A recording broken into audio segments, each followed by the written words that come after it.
जी।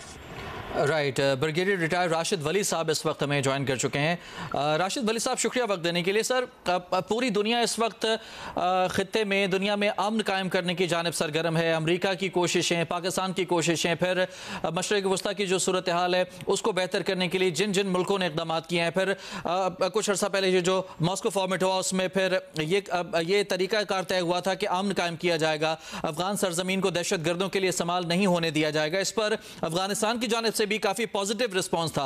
ऐसे में फिर ये तमाम तर होने के बाद इस कार्रवाई का रीजन क्या हो सकता है, क्या वजह हो सकती है? फिर ये जो नेक्सस बनता दिखाई दे रहा है अफगानिस्तान और भारत का, ये किस जानिब जाता दिखाई दे रहा है? कोई नई कशीदगी खित्ते में पैदा होती दिखाई दे रही है?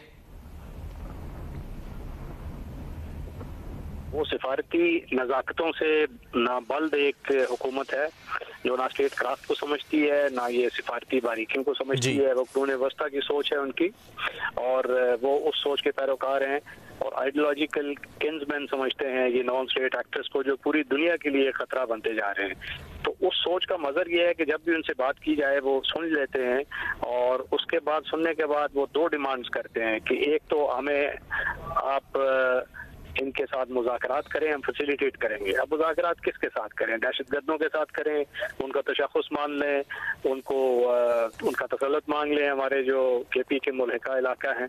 और दूसरी वो बात करते हैं कि आप अपने अंदरूनी मसाइल की तरफ देखिए। ये देखिए डिटाई की इंतहा है कि एक ऐसा मुल्क जो अंदरूनी खलफशार का शिकार है, हो सकता है कल वहाँ खाना जंगी शुरू हो जाए, जो उनके हालात हैं। वो ये पाकिस्तान को मशवरा देता है कि आप अपने अंदरूनी हालात, और वो भी भारत की सरजमीन से तो जिसको ये शेमफुल ऑडेसिटी है उनकी, और शुरू दिन से है। फोरम्स की कमी नहीं है, पाकिस्तान ने बायलैटरल इंगेजमेंट्स किए हैं, मंझे हुए सफारतकार थे आसिफ दुरानी साहब, सादिक साहब अभी वो बेहतरीन सिफारतकार हैं, स्पेशल रिप्रेजेंटेटिव लगातार इनके साथ इंगेज हैं, हर एंगल से इनको समझाया है, हर इंड्यूसमेंट दी है, हर सपोर्ट दी है। मगर वो चूंकि एक ऐसी सोच का शिकार है जो उनकी इनहेरेंट एक वीकनेस है, और वो उस इनकैपेसिटी से बाहर नहीं आ पा रहे, और उसके नतीजा ये है कि वो सरपरस्ती इनकी करते हैं ओपनली, और ये दहशतगर्द इतने एम्बोल्डन हो गए कि उन्होंने पाकिस्तान के सेटल्ड एरियाज पे हमले शुरू कर दिए। और इसको रोकने के लिए जब पाकिस्तान ने जब भी उनसे बात की और जब भी उन बेसिस की तरफ निगाह डाली और कुछ ऑपरेशंस किए जो उनकी सरजमीन से एमनेट हो रही थी दहशतगर्दी, तो वो उसको बचाने में उन दहशतगर्दों की सरपरस्ती के लिए पाकिस्तान के खिलाफ हो गए और भारत से राव रस्म बनानी शुरू कर दी। भारत तो इस ताक में रहता है जी कि वो हर वक्त कोई मौका चूकेगा नहीं।